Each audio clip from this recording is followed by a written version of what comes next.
It was almost real, the Pro Wrestling History Podcast, episode 86. Hello, everyone, and welcome to this episode of It Was Almost Real, the Pro Wrestling History Podcast.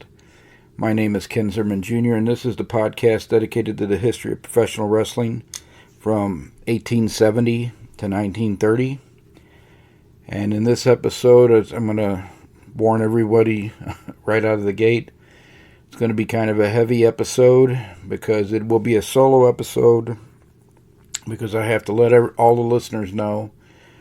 If you've listened for a while, you know that I'm normally joined by a co-host. Well, I can't say normally because over the last year I've been by myself more often than not. But my normal co-host for much of 2023 and early 2024 were my cousin Dan and my sons, Trey and Caleb. And if you've been listening to the show for a while, you know Dan has had some medical issues over the past 15 months that's made it hard for him to make the podcast very often. And I have to sadly tell you that on Saturday, April 26, 2025, Dan passed away. And the podcast is not going to be quite the same without him, which is a little on the humorous side considering he kind of became an accidental guest early on in the podcast and enjoyed it so much that I put him on quite regularly because when we were kids, Dan and I used to watch wrestling shows together and we would go to wrestling cards together. He and I went to the first WWF at the time wrestling card I ever attended in the fall of 1986 when I almost got the two of us killed. So he did not want to talk too much about his medical history. He got very angry with his best friend Chris, who was talking about some of his medical issues with a friend a few months ago. So I'll just say that Dan had a couple surgeries early last year that went as well as could be expected, but he had a couple of infections right after that.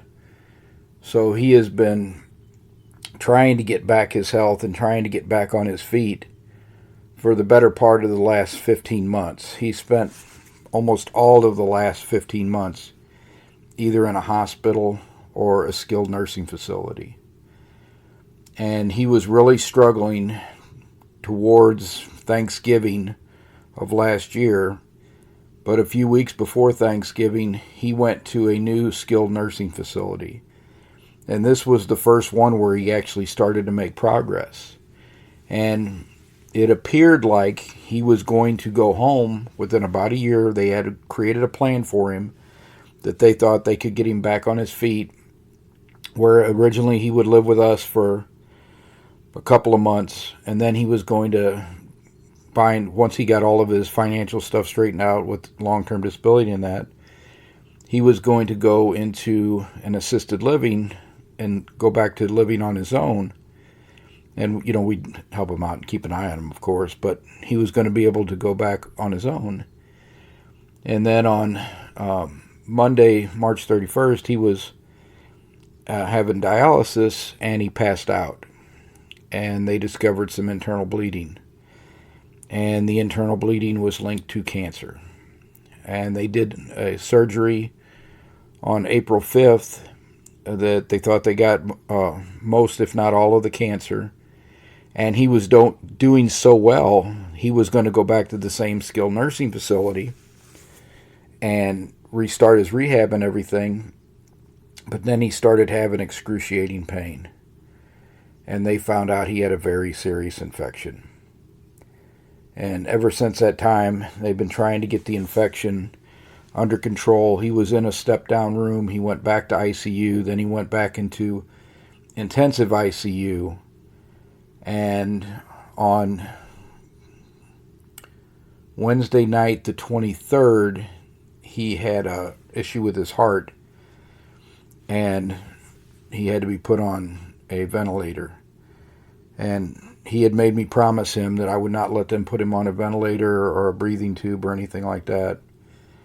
So after a day and a half with no progress, we took him off the life support on the 26th, and he passed away after less than 10 minutes. So it's not going to be the same without Dan on the podcast. This episode is going to be Dan-centric because the review is going to be the last wrestling match last wrestling show he and I ever watched together.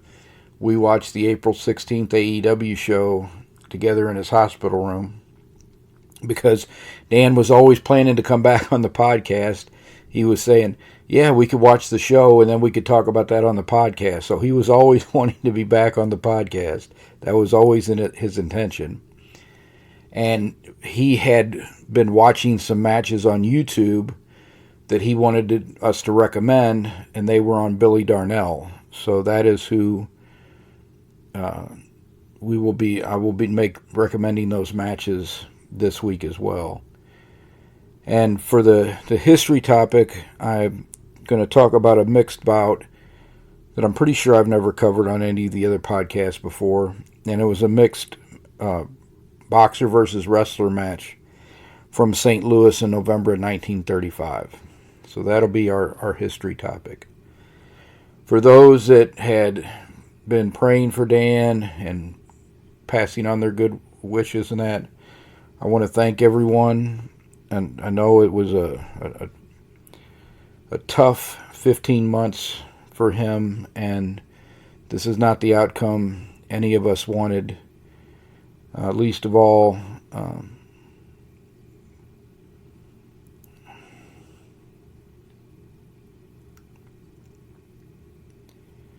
my sons had gotten very close with Dan. They called him Uncle Dan, even though he was my cousin. And I know this has been particularly hard on them, which is one of the reasons that this is going to be a solo episode as well. My son Caleb was in the room with me when Dan took his final breath.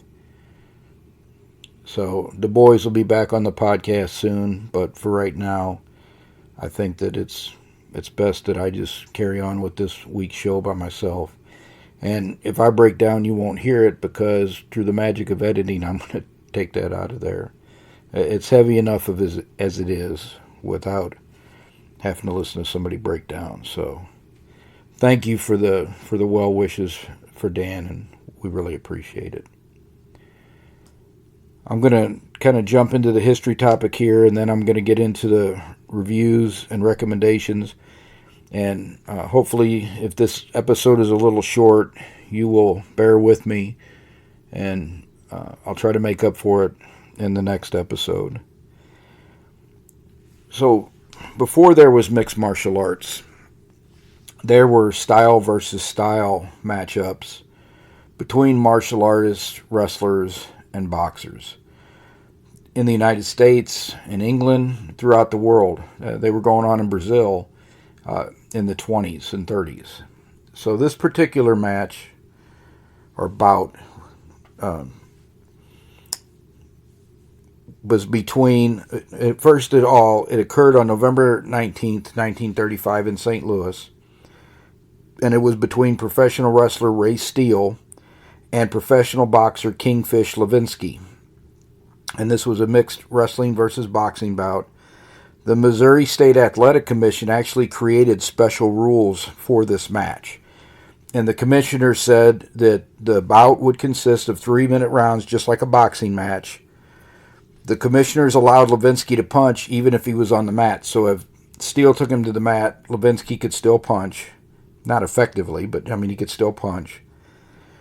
And Steele could not butt, gouge, or pull Levinsky's hair, which he shouldn't be doing in a wrestling match either. But the commissioners felt that they needed to lay that out and state it.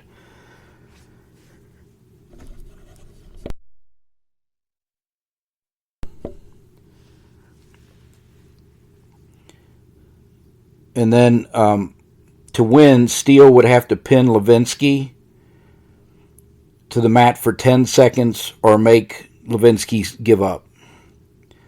Levinsky could knock Steele out, or the referee could stop the contest for a technical knockout. So those were the ways Levinsky could win.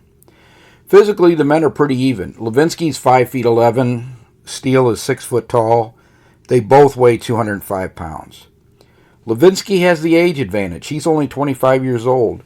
Ray Steele is 35 years of age. And Levinsky is a very solid professional world title contender, but Ray Steele is one of the most feared submission wrestlers in professional wrestling. He would have a world title during the worked era, but he is more often known as Jim Landis's policeman. So back when wrestling became worked, if you listen to this regularly, around 1915, there's still some contests going on in the 19-teens, even after 1915. But pretty much by the 1920s, everything is worked.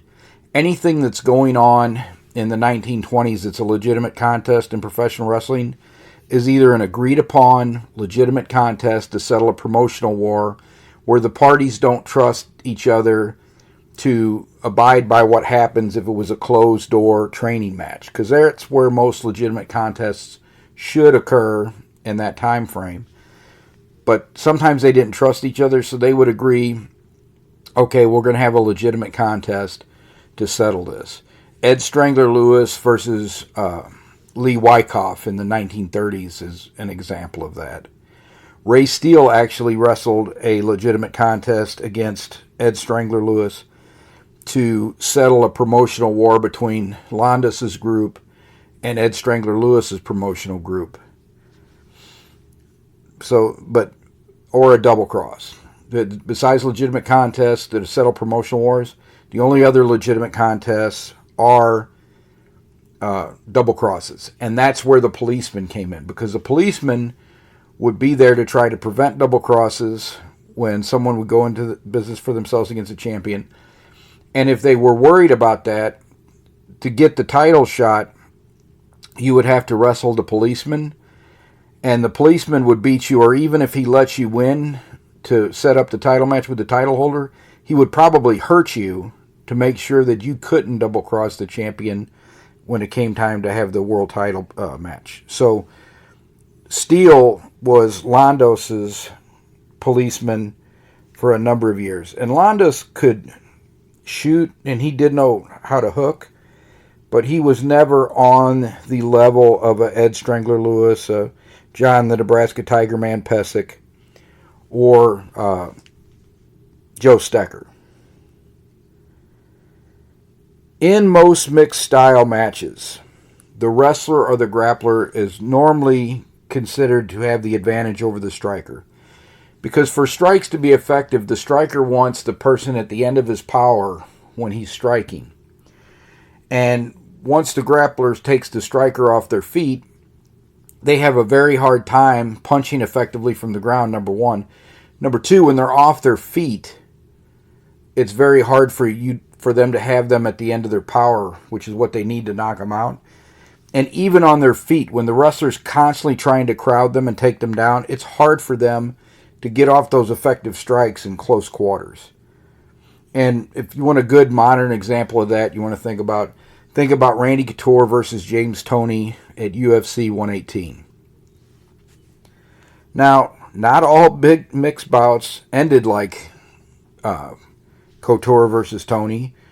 Big Sam McVeigh, who's one of the most powerful punchers in the 19-teens, fought several mixed style bouts with jiu-jitsu experts in Europe during 1910, 1911, 1912, 1913. He fought a bout in Australia too, and they all ended the same way. McVeigh knocked him out. In one bout, he knocked the jiu-jitsu fighter out in under 10 seconds because all of those bouts start standing up. So if the striker can hit that powerful punch, or the combination of punches, they can knock the wrestler out. But normally the wrestler is considered having the advantage. This novelty bout drew a big crowd to the St. Louis Arena. As a matter of fact, it drew 11,262 spectators, which was a very good crowd for St. Louis. And Levinsky told anyone who would listen that a professional boxer could easily beat any professional wrestler. So, let's see if that's actually what happened. So the men come into the ring, and the referee, Walter Heisner, signals for the bout to start. Levinsky comes out of his corner and hits Steele with a left hook to the head almost immediately. But he misses the follow-up right, and Steele secures a waist hold, slides to Levinsky's back, and is getting ready to dump him off the mat. Levinsky realizes that he's in big trouble, but they're close enough to the ropes that he hooks his left arm over the ropes, and he is holding on for dear life. Steele, a big, strong guy, they weigh about the same, but Steele is a really strong guy, starts jerking and trying to rip Levinsky off the rope. But Levinsky is holding on for all he's worth, and he will not release this death grip on the top rope. So finally the referee breaks the men and brings him back to the center of the ring and restarts the match. And that was very fortunate for Levinsky because, again, he throws a combination. He's Steele with a right crossed left hook combination that staggers Steele for a second. Levinsky starts to move in on him, but Steele regains his senses, not sentences. He wasn't writing anything that day. And goes up underneath Levinsky and picks him up and throws him onto the mat.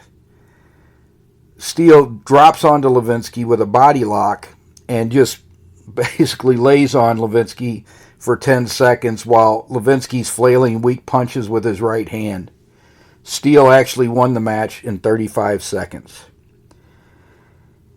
In a match like this, I would be worried that the fans were going to riot, but the promoters were very smart, and they made this the last bout in an 8-bout card where they had 4 wrestling matches and 3 boxing bouts before this main attraction, so the fans were fine. They didn't get upset about it or anything.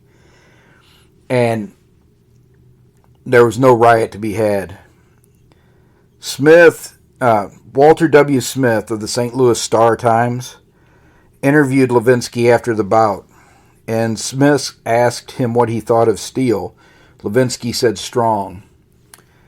And Smith asked Levinsky, since he had already said it, he said, do you still think a good boxer can beat a good wrestler? And Levinsky said yes, but his brother Sam Levinsky was sitting next to him. He goes, nope. So, while battling Levinsky might not have been convinced yet, Sam Levinsky definitely was. And they went and interviewed Ray Steele, and they said, Ray, did he ever have you any trouble when he staggered you? He said, nah, just another day at the office. So, Ray Steele is one of those guys who died way too young. He died in, I want to say 1950. When he died, he was 49 years old. And he was one of the old shooter hookers that Lou Thez really looked up to. And Steele kind of took Thez underneath his wing, and like Lewis and like Ad Santel and so many others, they could see that Thez had a huge respect for wrestling history and hooking and shooting, and went ahead and taught him the art. That's why Thez is one of the few wrestlers. A lot of wrestlers probably know more catch wrestling today than knew it 50 years ago, because there were so few. I think Carl Gotch, Thez, Billy Robinson, those are probably the only guys that still knew that. There were some guys in England that knew it as well, because one of them taught Adrian Street. But the people that could actually practice that were few and far between. Now, with the explosion of jiu-jitsu and the popularity of catch again, a lot more people are familiar with catch wrestling and submission wrestling than would have been 30 or 40 years ago. And that's a great thing. So we should be happy about that. That is the history topic for today. And I know it was a little short, so I apologize for that. I still owe Shannon the Bronco Nagurski episode, and I do intend to get to that. I just need to do a little bit more research. But so far, what I found, what I surmised initially, is correct. Bronco Nagurski is the one guy who came from professional football into professional wrestling before the formation of the NWA, when they tried to do away with double crosses, that no one tried to double cross. Nobody tried to double cross him in the ring, which was unusual because the two big football stars before him that became world champion as performers, Big Wayne Munn and Gus Sonnenberg, were both double crossed. One inside the ring and one outside the ring. So, more to come on that. The wrestlers that Dan had recommended, the wrestler Dan had recommended was a gentleman by the name of Billy Darnell. And when Dan mentioned his name, I said, well, I think that was one of Buddy Rogers' guys. And after doing a little bit of research, he definitely was one of Buddy Rogers' guys. Billy Darnell grew up in New Jersey like Buddy Rogers, and Buddy Rogers was born in 1921. Billy Darnell was born in 1926, so he was 5 years younger than Buddy Rogers. Buddy Rogers was not responsible for getting him into wrestling. He got into wrestling because he was 16 years old during most of when World War II broke out. And so a lot of wrestlers had gone into the military and were not available. And so when he was a 16-year-old lifeguard out roughhousing with one of the other lifeguards, the New Jersey wrestling promoter saw Darnell and offered him an opportunity to be a professional wrestler on his promotion. Darnell gets into wrestling, and he actually leaves for military service for a year from 1944 to 1945. And when he comes back out of the service, he meets Buddy Rogers through Jack Pfeffer. Now, Jack Pfeffer is promoting Billy Darnell. Jack Pfeffer is promoting Buddy Rogers. And at first, Darnell is Buddy Rogers' kayfabe brother, Billy Rogers, in Texas. And then they go out to California, and Buddy Rogers, who had been wrestling under his real name, Herman Dutch Rohde, is now Nature Boy Buddy Rogers, and Billy Darnell becomes one of his top opponents. And when Buddy has a version of the world title, not the NWA title that he would have later, or the WWF initial title that he would hold at the same time he was the NWA champion, kind of. One didn't even exist until the NWA started talking about taking the belt off Buddy. Billy Darnell is his main opponent, and they wrestled each other like 200 times. And they were very close friends, but in the ring, they were opponents. And even though they were very close, and they really tried to take care of each other, Buddy botched a pile driver one night and crushed some of the discs in Billy Darnell's neck, although it didn't paralyze him, it just put him out of wrestling for a few months. And Billy Darnell also chipped some of Buddy Rogers' teeth when he accidentally hit him in the mouth when he wasn't meaning to. You know, accidents happen. As Jim Ross likes to say all the time, it's not ballet.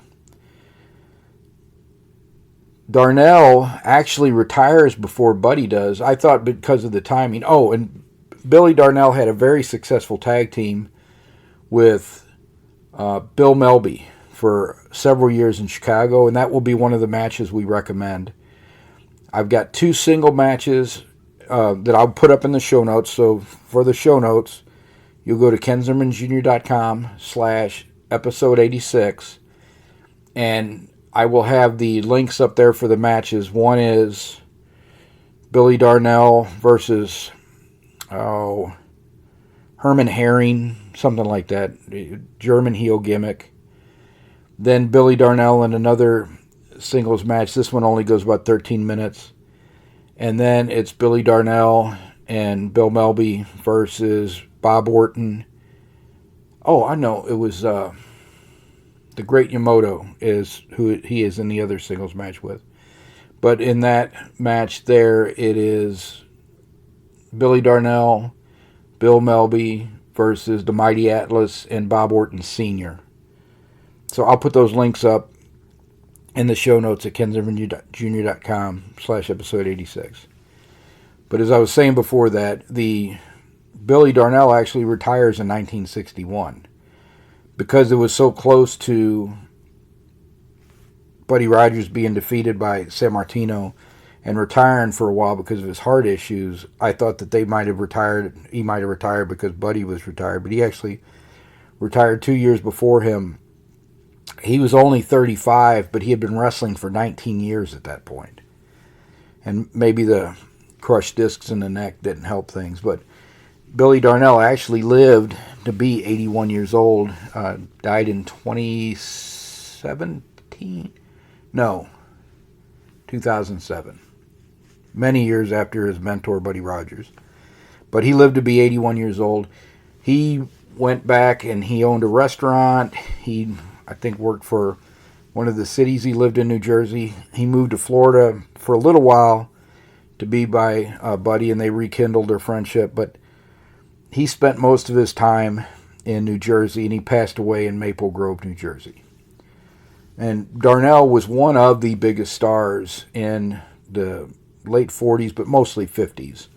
The 50s were his time he shined, and then in 61 he officially retires. He wrestles off and on every once in a while and for the next year, but he's really just part-timing at that 1 year when people can lure him back out to wrestle somebody. So that's the recommendation for this week. I don't have any books to recommend yet. I may recommend one next week, but this week, no book recommendations. And then to get into the review. And this is the last wrestling show that Dan and I ever watched together. And we watched it in his hospital room on Wednesday, April 16th, 2025. And it was the AEW Dynamite card, which was, I understand now, Tony Khan put a lot of effort into this, putting together some dream matches. And while I think they might have been dream matches for Tony, I thought that the April 9th card was a much stronger card, and I enjoyed it. I've heard a lot of people didn't. They didn't like how that show went. But I thought Moxley and Shibata showed that Moxley can actually wrestle when he puts his mind to it.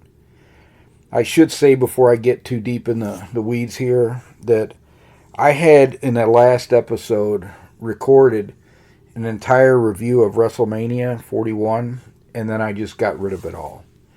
Because I'm trying to start to focus the show more on history, and the reviews, I don't really want to take up too much past the territorial era.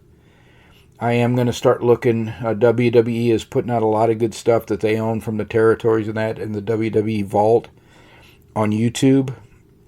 Something you might want to check out. But I'm going to start trying to stay away from modern wrestling. The only thing I'll say about WrestleMania is I thought the triple threat match was fantastic between Rollins, Roman Reigns, and CM Punk. And I did not watch Cody versus Cena because it ended exactly the way I thought it was going to. They were going to put that belt back on Cena no matter what. And that whole storyline has, quite frankly, never captured my attention. I think it sucks. And I don't think it was I don't think that Cena was the guy to beat Cody. That being said, other people may have enjoyed it, so I can just tell you what I like and what I don't like. And I thought it sucked. I don't like it.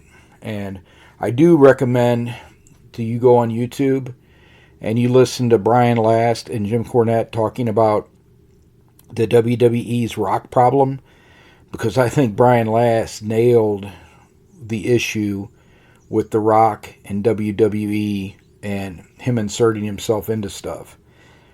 And Triple H had that thing rocking and rolling, and then they had to make a left turn because of The Rock sticking his nose in at Elimination Chamber, and the result was this match I didn't care for.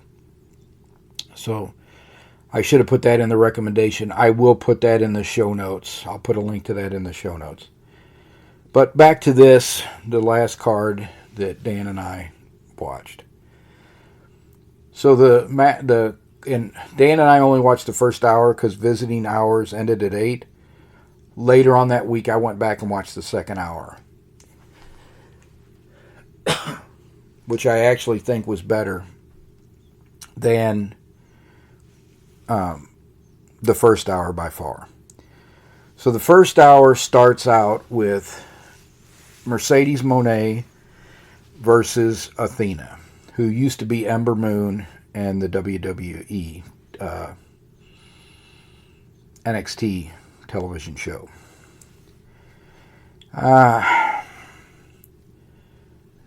They do a lot of moves well, but this match was exactly what is wrong with a lot of the AEW matches. And you can't blame this on Tony Khan, because this is the wrestlers that are putting these together. Tony lets them go out and put the match together. He may give them a finish, although I don't know that that's even going on. Tony books the matches that he wants to see. He writes, I'm sure, the promos and everything. But the wrestlers a lot of times are putting together these matches. And these first two matches on this show showed why most of the talent need a producer in AEW. Because the match went 30 minutes. I think that they did lots of moves. Things that should have killed them, they just hopped up from within 20 seconds. And then Mercedes Moné, I think, Dan told me this is what happened, because I didn't see the finish. All of a sudden I see the referee holding her hand up, and I said, what the hell happened? And Dan says, I think she just rolled her up. I said, that's how they ended the match? He goes, I think that's what it was, and they didn't show a replay. So I still don't know that that's what happened, but he was pretty sure that that's what happened. But I missed it, because they're moving around. All of a sudden, the referee raises her hand. I'm like, what the heck? And why would you not show the replay to show how the match ended? You know, they still need to do some work on this show. The show wasn't nearly as bad as I've heard some people review it. And there are good things on every show I've watched. There have been a couple segments I've liked. But this, when people complain about AEW, this match and this show, although this show is nothing compared to the April 23rd, and that'll probably be how I end this podcast, is I'll be talking about the April 23rd, what I saw there on that show. But it was just a roll-up out of nowhere. After moves that should kill somebody, they were kicking out of. One of those should have ended the match, not a roll-up. Doesn't make any sense whatsoever. And then the next match that we were actually both really looking forward to, because the nurses were going to come in and do their nightly debrief. And Dan said, hey, can you do that in the hall? We want to watch Hangman Adam Page here. Because Hangman Adam Page was wrestling the wild card. This was the person we didn't know who it was coming out. And I will tell you, Dan and I still didn't know who the hell it was, because we don't watch TNA. So we didn't know Joshua Palmer had been the TNA World Champion. I just see a guy come out with the wrestling ear protectors on, and I'm like, what, is he supposed to be a shooter or a hooker or something? And we watched the match, and Dan and I both had the same question. Why the hell is Adam Page giving this guy so much? Maybe the fans on the internet knew who Josh Palmer is, and maybe when he was in TNA, he was portrayed as somebody who's super tough, a great wrestler, but I didn't know who he was. Dan didn't know who he was, and it's not like we don't watch anything, but we just thought it was very odd that one of your top stars in your company is giving the other guy so much in this match. And Page didn't beat him with the buckshot lariat. He also schoolboyed him or rolled him up or something. So you had two matches back-to-back with kind of fluky victories where the people did not use their finisher to win the match. At that point, I went home, so I watched the second hour, which Dan didn't get to watch with me. But he did watch when I left, because he had the same feeling I did. He loved the Takeshita and Will Ospreay match. That was the best match on the show by far. They do a lot of flying around, but they do it very, very well. And both Takeshita and Ospreay have enough size to be believable as wrestlers. And then you had the Death Riders come out and wrestle the Ops, which turns out not to be Hook, because he's either legitimately sick from when he was throwing up in the ring a week before that, or he got hurt or something went on. But it was Shibata, Samoa Joe, and Will Hobbs versus the Death Riders of Wheeler Yuta, Claudio Castagnoli, and Jon Moxley, because Pac got seriously injured on the August 9th show.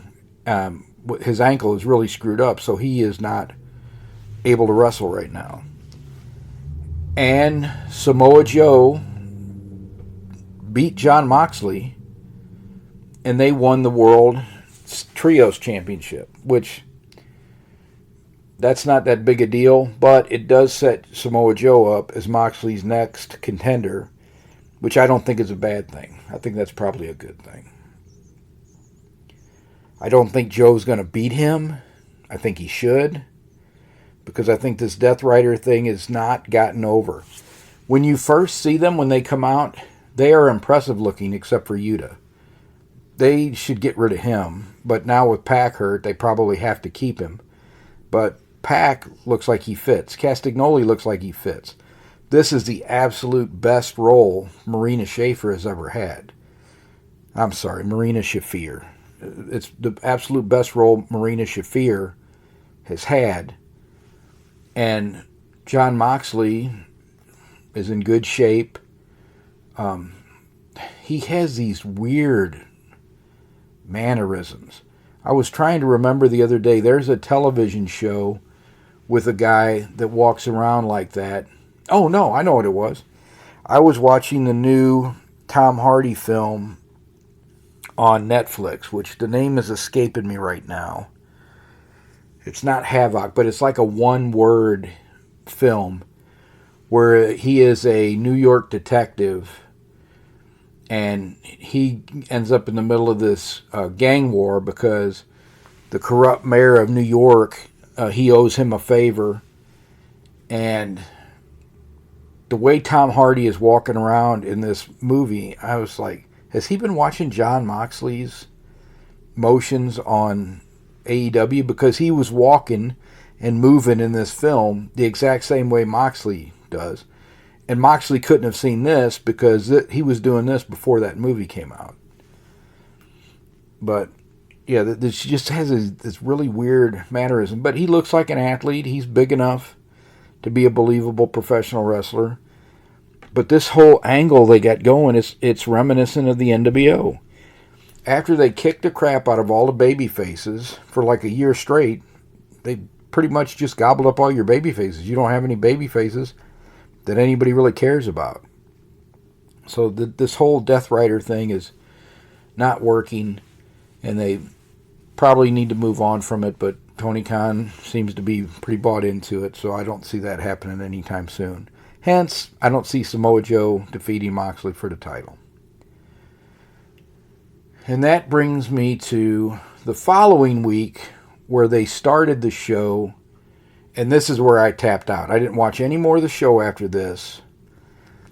And it's put me off AEW. I was already off of modern wrestling anyway, but this was historically bad. And if you had seen his first foray into professional wrestling, you could have told how historically bad this was probably going to be.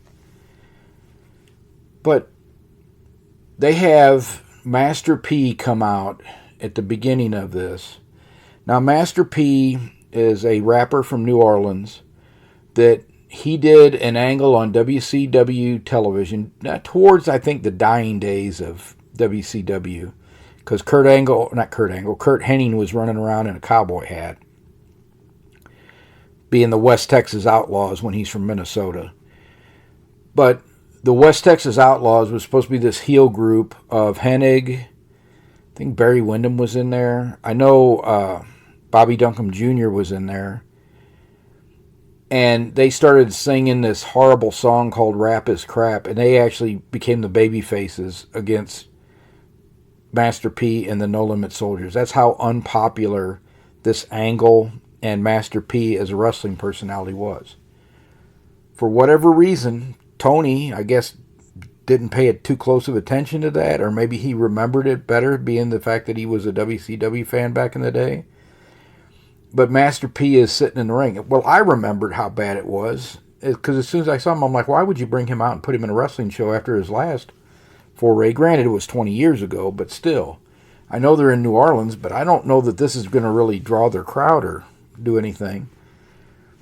And Samoa Joe and them come out. Okay, well, that makes a little bit of sense. Give a babyface rub from a guy that's popular in New Orleans. I can see that. And then the Death Riders come out and jump Joe and them. And Master P just stands there in the ring, staring. And after they dump out all the baby faces, and it's just Moxley and Master P is sitting there staring at who is supposed to be portrayed on the show as the psychopathic leader of this group of heels, just staring at him like he doesn't care. He is bigger than Moxley. He's bigger than most of those guys, but he's also close to 60. And I don't think that he's going to give anybody a run for their money in the tough department. So I don't know why he's just standing there and not going. And I'm not saying he has to run out, particularly in a town where he's probably the king of. But just to sit there and stare at him and not react at all was very odd. Well, then Samoa Joe, when it looks like Moxley's getting ready to fire up and attack him, Joe comes from behind and starts to choke Moxley out again. At which point, Master P, who is supposed to be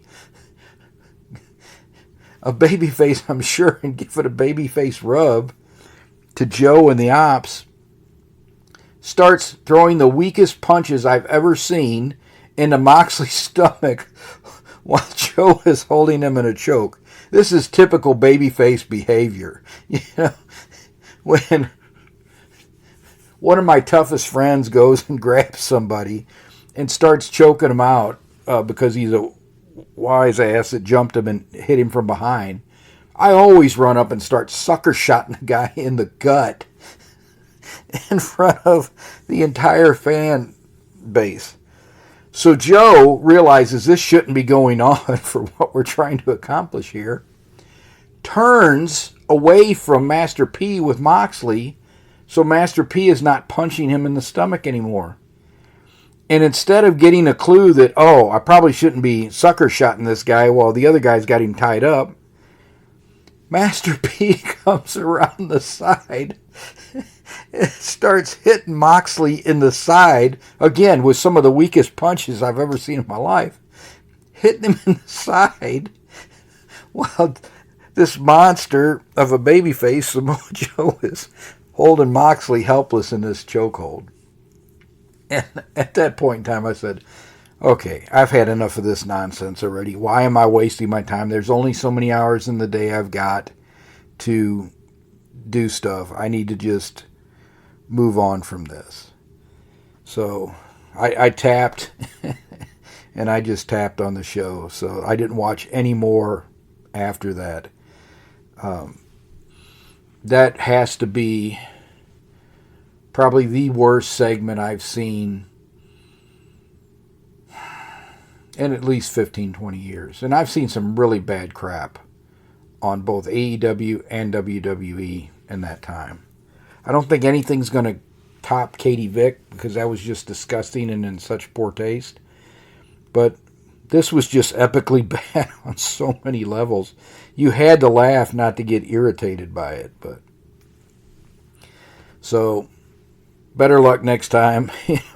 If you enjoy it, more power to you. It's everybody likes different things. I don't say everybody has to like what I like, but yeah, that was enough for me. And with that, I think I'm going to close the show up. I appreciate everyone who listens to the show faithfully. And take care, everybody. Bye-bye.